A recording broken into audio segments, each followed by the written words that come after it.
प्रभु यीशु मसीह के नाम में प्यार सलाम। एक बार फिर से जय मसीह की सभी को। और मैं बहुत दिनों के बाद एक बार फिर से प्रभु के वचन को लेकर के आपके समक्ष हूँ। और मैं आज एक बहुत ही रहस्यमय पद पर चर्चा करूँगा। एक रहस्यमय बात है जिसके विषय में हम लोग अक्सर ध्यान ही नहीं देते। मत्ती 1 उसके 17 पद के अंदर लिखा है, इस प्रकार इब्राहिम से दाऊद तक सब 14 पीढ़ी हुई, और दाऊद के समय से बेबीलोन निर्वासन तक 14 पीढ़ी, तथा बेबीलोन निर्वासन से मसीह तक 14 पीढ़ी। हम देखते हैं यहाँ पर 14 पीढ़ियों का जिक्र है। और अगर हम इसको देखें तो यहाँ पर एक रहस्य है जो बहुत ही गंभीर है और उसको हमें समझने की ज़रूरत है। जब हम व्यवस्था वर्ण की पुस्तक के अंदर एक पद को पढ़ते हैं तो वहाँ पर हमें एक बहुत ही खास बात मिलती है जो कि हमें सभी को स्मरण रहनी चाहिए। 29 पद में लिखा है, गुप्त बातें हमारे परमेश्वर यहोवा के बस में हैं, परंतु जो जो बातें हम पर प्रकट हुई हैं वे सदा के लिए हमारे तथा हमारे वंशजों के लिए हैं कि हम इस व्यवस्था के सब वचनों का पालन करें। इसका मतलब है कि जो बातें प्रकट हो चुकी हैं वो तो सब है ना जानते हैं, लेकिन बहुत सारी ऐसी बातें हैं जिनको हम लोग नहीं जानते और वो गंभीर विषय है। इसीलिए अक्सर हम लोग देखते हैं कि ज़्यादातर लोग एक पद का इस्तेमाल करते हैं, पद को ज़्यादातर कोट करते हैं, और वो है यिर्मयाह 33 उसके 3 पद में। तो यहाँ पर हम देखते हैं उसकी लिखा है, मुझसे प्रार्थना कर और मैं तेरी सुनूंगा, मैं तुझे बड़ी बड़ी और गूढ़ बातें बताऊंगा जिन्हें तू नहीं जानता है। इसका मतलब है कि परमेश्वर के पास कुछ रहस्यमय बातें हैं जिनको हम नहीं जानते, लेकिन परमेश्वर ने भेद की बातों को रखा है और वो बहुत ही गंभीरता के साथ रखा है। और इन बातों को हम इस तरीके से देख सकते हैं कि कोई भी चिन्ह है बाइबल के अंदर, या हम जो देखते हैं बहुत सारे ऐसे चिन्ह पाए जाते हैं, और दुनिया में भी बहुत सारे चिन्ह ऐसे पाए जाते हैं, बहुत सारी मोहर ऐसी पाई जाती है जिनका कोई सांकेतिक मतलब निकलता है, और उन मतलबों को समझने की आवश्यकता है। मैं बहुत दिनों से काफ़ी जब अध्ययन कर रहा था तो एक बात को सोचा कि क्या दाऊद की जो सील है वो इसको स्टार ऑफ डेविड भी बोलते हैं, उसकी ढाल भी बोलते हैं, दाऊद की ढाल भी बोलते हैं।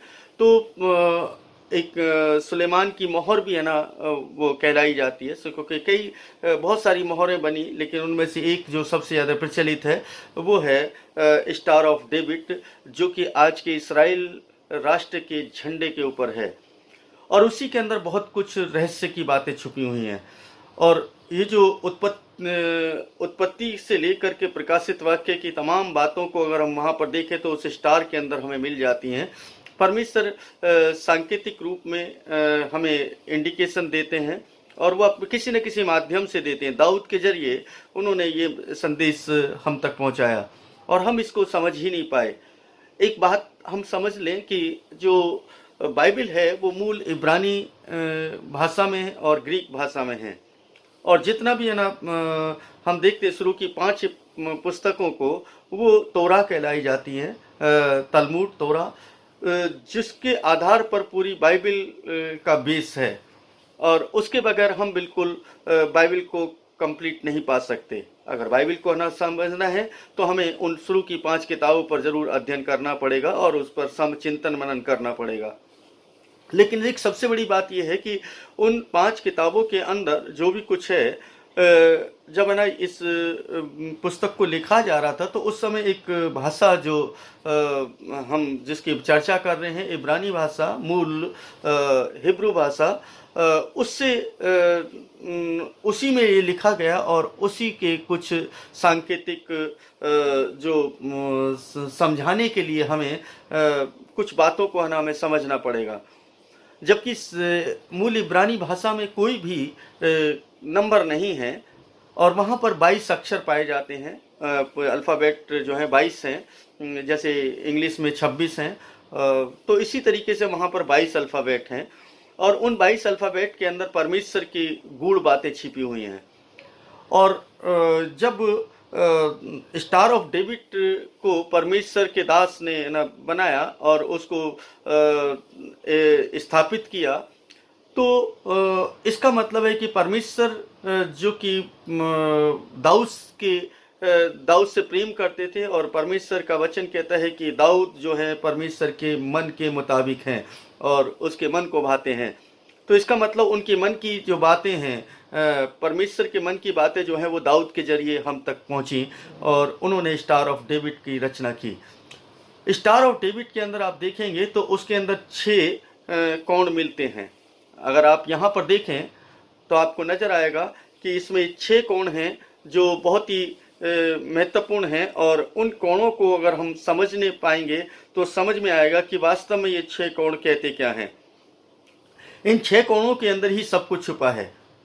और अगर हम देखें तो इस स्टार ऑफ डेविड के कई मीनिंग निकल कर के आते हैं। हम ना बहुत सारी बातों को देख सकते हैं कि स्टार ऑफ डेविड के अंदर जो सबसे महत्वपूर्ण बात है वो ये है कि यहाँ पर 6 कोने हैं, इसके 6 भुजाएं हैं, और अंदर की साइड देखें तो वहाँ पर भी 6 ही हैं। और अगर सारे त्रिभुज को मिला दें, सारे त्रिकोण को मिला दें, तो वहाँ पर हम देखेंगे कि टोटल 12 कोण बनते हैं। और अगर 12 इनके कोनों को, कॉर्नर्स को मिला दें बाहर आउटर साइड में, तो देखते हैं कि वहाँ पर 12 भुजाएं हैं। अगर भुजाओं को भी देख लेते हैं और कोनों को भी देखते हैं तो सब 12-12 हैं। इसका मतलब है कि कुछ इंडिकेशन है, और इस इंडिकेशन को समझने की ज़रूरत है कि ये हमसे कुछ कहते हैं। अब 12 जो है, 12 इस्राएल के गोत्रों को दर्शाते हैं। 12 का बहुत महत्व है ना, बाइबल के अंदर पाया जाता है। बाइबल के अंदर देखते हैं 12 का जिक्र ना आप पाते हैं।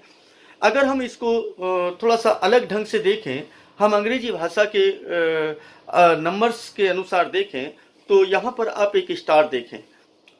इस स्टार के अंदर आप देखेंगे कि जो 7 नंबर है वो आपस में जुड़ करके, मिल करके बनाया है 7 नंबर।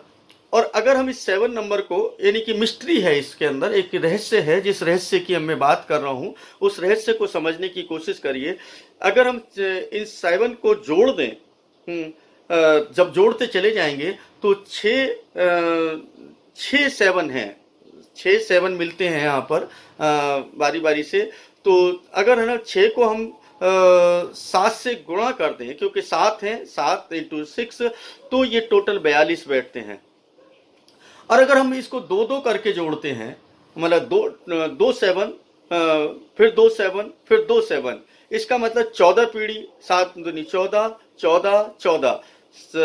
इसका मतलब हुआ कि मतलब 14 पीढ़ी, फिर 14 पीढ़ी, फिर 14 पीढ़ी। इसका मतलब है कि परमेश्वर के दास दाऊद ने पहले से ये बता दिया था कि क्या होगा और किस तरीके से मसीह का आगमन होगा।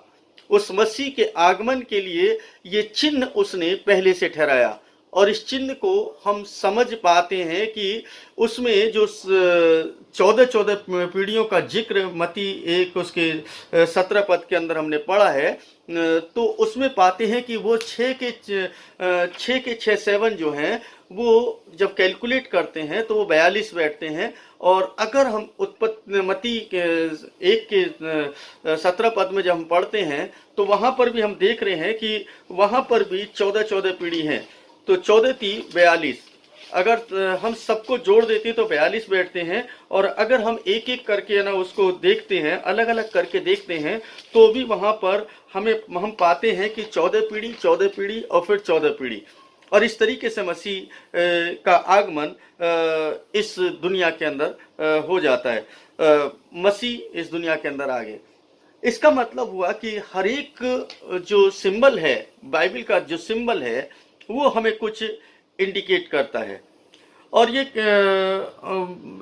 यीशु मसीह के जन्म के विषय में भविष्यवाणी है। और ये इब्रानी भाषा के जो 22 अक्षर हैं, इब्रानी भाषा के जो 22 अक्षर हैं, वो सारे अक्षर इस स्टार ऑफ डेविड के अंदर बन जाते हैं, स्टार ऑफ डेविड के अंदर बन जाते हैं। और इन स्टार ऑफ डेविड, इस स्टार ऑफ डेविड के अंदर जो 22 के 22 अल्फ़ाबेट हैं जो हिब्रू भाषा के हैं, वो इसमें सांकेतिक रूप से दिखाई देते हैं। इसका मतलब हुआ कि ये एक गंभीर सब्जेक्ट है जिसको कि हमें मनन करना चाहिए, चिंतन करना चाहिए। और अगर हम इस बात को देखें कि आप देखें कि यहाँ पर जो अल्फ़ाबेट हैं, इन अल्फ़ाबेट के अंदर जो भी कुछ है ना आप देख रहे हैं, उस अल्फ़ाबेट को समझने की कोशिश करें कि वो अल्फ़ाबेट इस स्टार के अंदर किस तरीके से फिट बैठते हैं और किस तरीके से वो उन अक्षरों को बनाते हैं। मैं आज के दिन में यहाँ पर ना आपको हिब्रू अल्फ़ाबेट के बारे में नहीं बताऊंगा, लेकिन आने वाले वक्त में जो नई पीढ़ी, नई जो वीडियो होंगी, उन नई वीडियो के अंदर मैं आपको हिब्रू अल्फ़ाबेट के भेद के बारे में बताने की कोशिश करूंगा, जो परमेश्वर ने मुझे ना दिया और जिसको मैं अभी मैंने जाना है। और मैं काफ़ी वर्षों से इस पर काम कर रहा था, काफ़ी वर्षों से इस पर चिंतन मनन कर रहा था, और मैं उसी बात को लेकर के आज लोगों को सिखा भी रहा हूँ, ताकि परमेश्वर के गूढ़ और रहस्य की बातों को समझ सकें। हम बाइबल के उस पद को पढ़ तो लेते हैं कि परमेश्वर से प्रार्थना कर तो वो तुझे गूढ़ और रहस्य की बात है, तो रहस्य की बातें हमने क्या सीखी हैं क्या नहीं है वो है ना हमें समझ में नहीं आता है। अब हम रहस्य क्या रहस्य है ना हम जान गए, कौन से रहस्य जान गए? परमेश्वर बाइबल के रहस्यों की बात कर रहा है, इस दुनिया में जो घटित होने वाला है उस रहस्य की बात कर रहा है। परमेश्वर उस रहस्य की बात कर रहा है कि मसीह किस तरीके से कार्य इस दुनिया के अंदर करेंगे और इस दुनिया के साथ क्या होने जा रहा है, ये सब रहस्य की बातें। और जो पुराने जितने भी भविष्यवक्ता थे, पुराने जितने भी दास और नबी थे, वो सब के सब इन्हीं चीज़ों, इन्हीं बातों पर वो चर्चा करते थे। मैं यहाँ पर एक चार्ट दे देता हूँ, जिस चार्ट के अंदर ना आपको मालूम चलेगा कि वास्तव में ये क्या कहते हैं। और इससे एक चीज़ और है ना आपको समझ में आएगी, जो सबसे ज़्यादा महत्वपूर्ण है उसको ना आपको मैं बता देता हूँ कि जो सबसे पहला जो अक्षर है वो है आलिफ। आलिफ, और आलिफ के बाद बेत आता है, बेत के बाद जिमेल है। ये 22 हिब्रू अल्फ़ाबेट के बारे में बता रहा हूँ। दैलेथ है, बाव, जाइन, चैत। और इस तरीके से जब आप देखते हैं कि ये सारे के सारे जो अल्फ़ाबेट हैं, ये सब अपने आप में एक न्यूमेरिकल वैल्यू रखते हैं, क्योंकि बाइबल तो नंबरों में थी नहीं। इसलिए हम जब नंबरों की बात करते हैं तो कैसे ना हमारे पास नंबर आए, कैसे बाइबल के अंदर इतने सारे नंबरों का जिक्र है, तो क्योंकि हिब्रू भाषा में तो कोई नंबर है ही नहीं। हर अल्फ़ाबेट जो है वो एक न्यूमेरिकल वैल्यू रखता है, और वो संकेत देता है कि वो क्या है और किस तरीके से वो क्रिया करता है।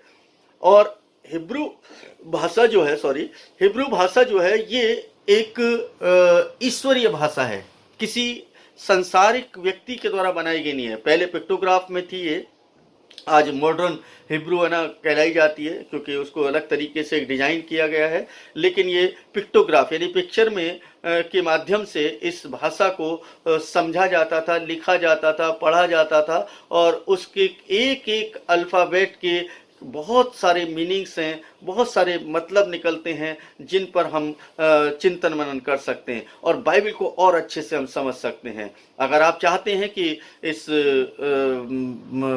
शिक्षा के अंदर अगर आगे बढ़ें, तो मेरी आने वाली जो वीडियो होंगी वो वास्तव में परमेश्वर के अनुग्रह से जो भी कुछ मुझे दिया है मैं उसको आपके साथ बांटना चाहूँगा, और आप उस वीडियो के माध्यम से, उस शिक्षा के माध्यम से आप हिब्रू को भी थोड़ा बहुत समझ पाएंगे और परमेश्वर के भेदों को भी समझ पाएंगे। जो रहस्य और गुप्त की बातें हैं उनको समझने में आपको आसानी होगी, ताकि आप परमेश्वर से और अधिक प्रेम कर सकें और परमेश्वर आपके द्वारा पर अपने काम को और भी अधिकाई के साथ ले सके। परमेश्वर भला है।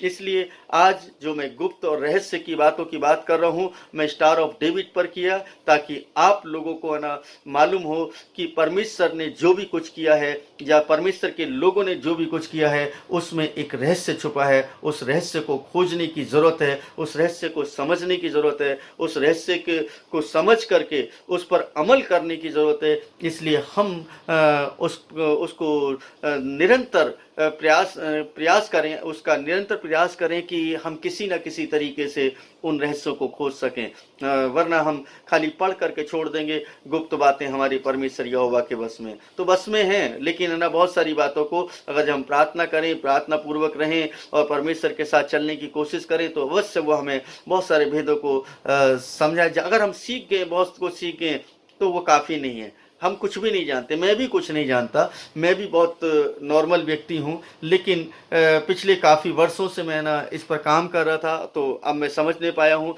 और आने वाले समय में बहुत सारी वीडियो आपके लिए लेकर के आऊँगा, जो बहुत ही शिक्षाप्रद होंगी, जो आपके आत्मिक जीवन के लिए, आपके सांसारिक जीवन के लिए, आपके तमाम उन कामों में बहुत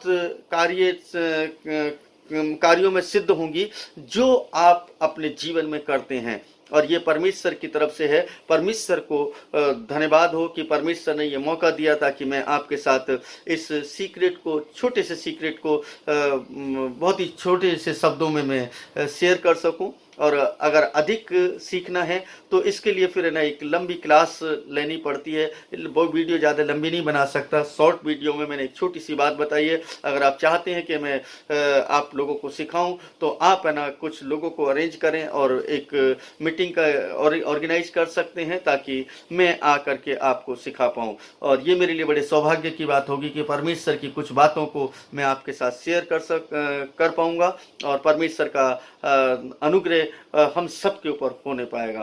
अगर इस वीडियो को ज़रूर शेयर करें और इस वीडियो के माध्यम से लोगों तक ये संदेश पहुंचे कि वास्तव में परमेश्वर गुप्त बातों का परमेश्वर है, वो रहस्य में परमेश्वर है, और जो भी हम करते हैं वो परमेश्वर के लिए करते हैं। तो परमेश्वर इस वचन के द्वारा, इस शिक्षा के द्वारा आपको बहुत ही आशीष दे। और आने वाले समय में मैं अच्छी वीडियो बनाने की कोशिश करूंगा, क्योंकि मैं वीडियो बनाने में कोई माहिर नहीं हूं, लेकिन फिर भी जितना मुझसे बनता है मैं उसको बना लेता हूं और मैं आप लोगों तक उसको पहुंचाने का यत्न करता हूं। परमेश्वर आप सभी को आशीष और बरकत दे। परमेश्वर का नाम हमेशा धन्य हो। आमीन।